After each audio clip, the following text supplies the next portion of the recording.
Day five of the World Cup is complete, and actually, for once, my predictions seem to have worked out okay.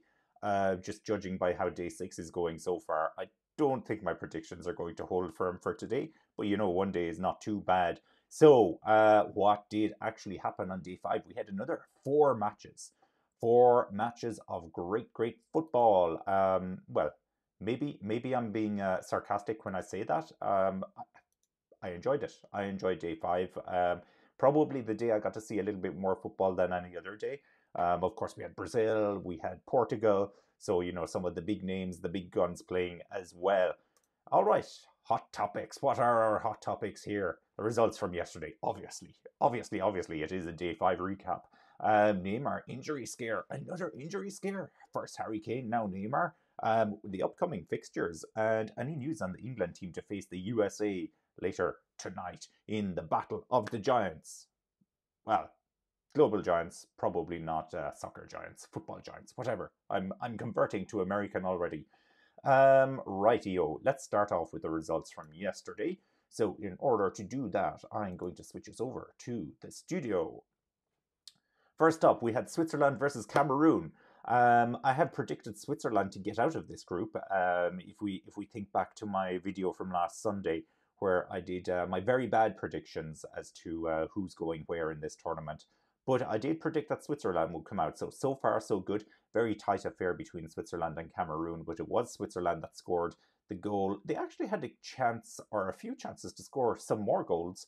So it was a good result for Switzerland. Cameroon did look dangerous towards the end of the match, but it was too little too late from Cameroon, unfortunately for them. Uruguay versus Korea. This was a match I was really looking forward to. A lot of criticism online I heard about this being so boring. Another 0-0 in this World Cup. From the parts of that match that I saw, it was on around lunchtime. From the parts of that match I saw, I really enjoyed it. It was kind of end to end. There were a lot of chances. Ultimately, no goals in it, but they went very close to scoring. Very close, both teams. And Korea, I was impressed with Korea. I really liked what I saw from them. We might click into the stats on that one in a second just to see how many shots and everything else that were on target because I liked it. I liked what I was seeing. Give me a 0-0 like that any day over a complete bore of a match with no shots on target. Then we had Portugal versus Ghana. It was really the second half. This match came alive. Neither team looking that impressive in the first half. Ronaldo had quite a few chances. He did score a penalty as well. But I think for me, the biggest drama was towards the end of the match where Ghana started to come back. And they had that chance right at the end where they stole the ball from the goalkeeper. And if the striker hadn't slipped, he would have scored. And it would have been 3-3. And Ronaldo would have gone crazy. He'd have lost his mind. He'd have absolutely lost his mind. He was already not happy when they scored the second goal. You could speculate he wasn't happy because the Ghanaian used his celebration. I actually thought it was a mark of respect. That's how famous Ronaldo is. But to be honest, I think Ronaldo was upset about the fact that he'd just been taken off and they conceded another goal. And maybe they were going to need more goals. Maybe. Next up, then, the big one. Finally, this was the final match of the first round, let's put it. We wanted to see what Brazil were made of. And they were good. They were good. They had a lot of chances. They played pretty solidly in the first half. Second half came to life once again. They got their goals against Serbia. Serbia, not an easy team actually to score against. We know that Serbia were in Portugal's qualifying group for the World Cup. Actually, Ireland's qualifying group as well, but we won't go into that in dramatic detail. Needless to say, it's Portugal and Serbia that are in the World Cup, and not Ireland. But moving away from that very, very swiftly, a good match for Brazil, and of course Richarlison, whatever way you want to say it, the Tottenham striker scored two goals. The second was possibly already a contender for goal of the tournament. Certainly the best goal we've seen so far. It may be the best goal that we see in the entire tournament. I wouldn't call it a bicycle kick, more like a scissors kick. Very, very skillful, amazing, very fast in real life as well when you see it not slowed down. It was a great goal. So Brazil, yes, looking strong for Brazil. I did say I wanted to quickly come back here and have a look at Korea. Right, just move that out of the way there. So Korea, we need to look at the stats.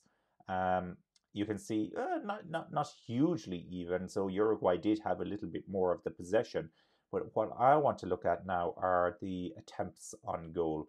So it was Uruguay, yeah, confirming. It was Uruguay that had 10 shots or 10 attempts in total versus six from South Korea. None on target though. This was the biggest kicker of the 0-0. You know, a scoreless draw. The fact that neither team had a shot on target. Plenty of shots off target, 6-5. Inside the penalty area, 7-1. This is really where you felt that Uruguay, with all the striking talent that they have, they should have scored. We saw Nunez, and look, he plays for Liverpool, so I love to beat up a Liverpool player. But he missed some sitters. One in particular where it just went past the front of him and he couldn't stretch out his leg to put that in. So bad form from Nunez, bad form from Liverpool in general. Maybe I shouldn't go there.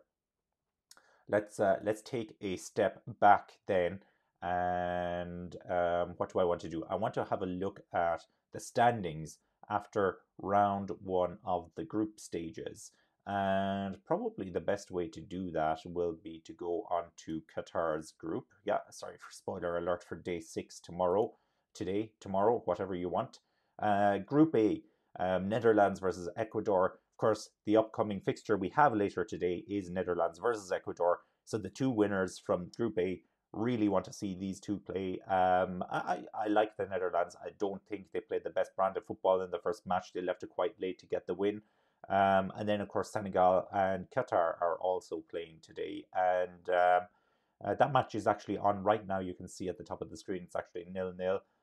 Not sure how many minutes are gone in that match. About 30 minutes gone. 29 minutes, actually, you see. It says it there. So this is a spoiler alert. As I said, I do fancy Senegal, hopefully, to win that match. But you'd never know. You'd never know. Weird things can happen in the World Cup. Next up, we have England's group. Of course, England topping that group at the moment after the 6-2 victory over Iran. They looked impressive. And then United States and Wales drew, so they're 1 point each. And another spoiler alert, you can see Iran have actually beaten Wales, but we'll react to that tomorrow. But it's advantage to England. They're playing the US later this evening. Should be a good one. Should be a good one. I do anticipate that England are going to win, and we'll talk about England news in a second. Saudi Arabia then leading Group C. Amazingly, you'd have never seen that one coming, with Argentina at the bottom of the group. Ouch, that one is going to burn a little bit if you're an Argentina fan. Then we have France leading Group D, and we have Spain and Japan leading Group E. Amazingly, Germany and Costa Rica both with 0 points. Maybe not so amazingly for Costa Rica, but certainly for Germany. Group F, Belgium lead the way with 3 points there, and everybody else has either 1 point or 0 points. And Group G, then it's Switzerland and Brazil who are leading the way there. And that brings me to Group H. I thought we were out of groups for a second. We do have one more group, of course. It's Portugal's group. And it's pole position for Portugal at the moment. Yeah, slipping back into the old Formula One there for a second. Pole position for Portugal at the moment on, let's say, the provisional grid. They still have to go through 2 more qualifying sessions before we get through that one, if you know what I mean. So good going there. Good going there for Portugal. They look strong. Korea and Uruguay, either of those could do something in this group. They both look very good, and certainly be on the lookout for a shocker of a result from Portugal at some stage.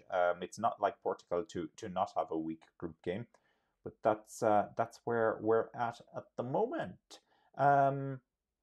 All right, so the upcoming fixtures. This is a good one. So today, as I said, we have Wales, Iran, we have Qatar, Senegal, we have Netherlands and Ecuador later on, and then we have England versus the US at 7 o'clock tonight, depending on what part of the world you're in, that is, of course. And tomorrow, let's have a look at what the weekend football is going to be. Tunisia, Australia, Poland, Saudi Arabia. I would have thought Poland, Saudi Arabia would be an incredibly boring match that I'd want to avoid. But you know what? I want to see what Saudi Arabia are made out of. I want to see what Poland are made out of. France, Denmark. Oh, yes. Bring it on. France, Denmark. Argentina, Mexico. I nearly swore. Bring it on. Bring it on. I'm looking forward to tomorrow already. The 26th of November looks like being a good day. Tunisia and Australia in itself will be an interesting match. And then for Sunday, we have Japan and Costa Rica. Okay, well, Japan, I'm expecting to win that, but Costa Rica needs to do something. It's now or never, Costa Rica. As they say, do your business or get off the toilet. Okay, that was horrible. So Belgium versus Morocco then at 1 o'clock. Yeah, once again, Belgium need to step up now, Belgium, because this is one that has a 0-0 draw written all over it if you don't. Croatia versus Canada.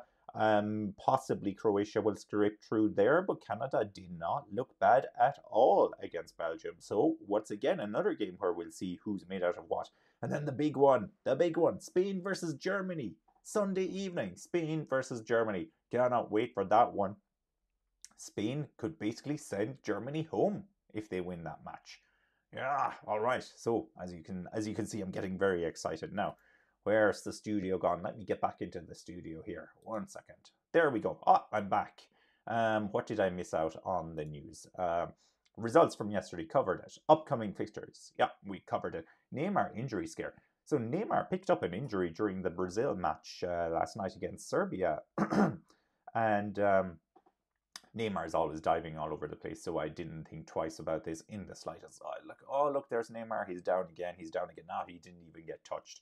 I made the joke actually with my son that rumor has it that Neymar rolled his way all the way from the last World Cup over to this World Cup, and he just arrived last week in Qatar. So, very good. But no, genuinely, it looks like he's injured. I saw a photo of his ankle after the match, and it's really swollen, like painfully looking swollen. I would imagine he's probably not out at the World Cup. We'd have heard more about it if that was the case. I'm guessing he probably has already had a scan by now. What we're hearing is Brazil are quite confident that he will play a part in the World Cup again. So it's not a break your back type injury like he had against Cameroon a few years ago. But yeah, pretty severe. He may not be fit for the next match or two. We shall see. And then finally, let's finish off with our good old friends England and talk about their setup for later on today against the US. We don't have much team news, to be honest. What has been confirmed, though, is that Harry Kane is fit for the match. So that's good, I guess, if you're a Harry Kane fan. This is the Tottenham tournament, after all, because we have Harry Kane, we have Richarlison, we have Son. Where did Son come from? Son. Great from a Tottenham point of view. Of course, you have Hugo Lloris and a few others as well. But Harry Kane fit to play. Good news if you're a Harry Kane fan, as I said, and some quite amusing, I would guess, news coming through as well from the England team.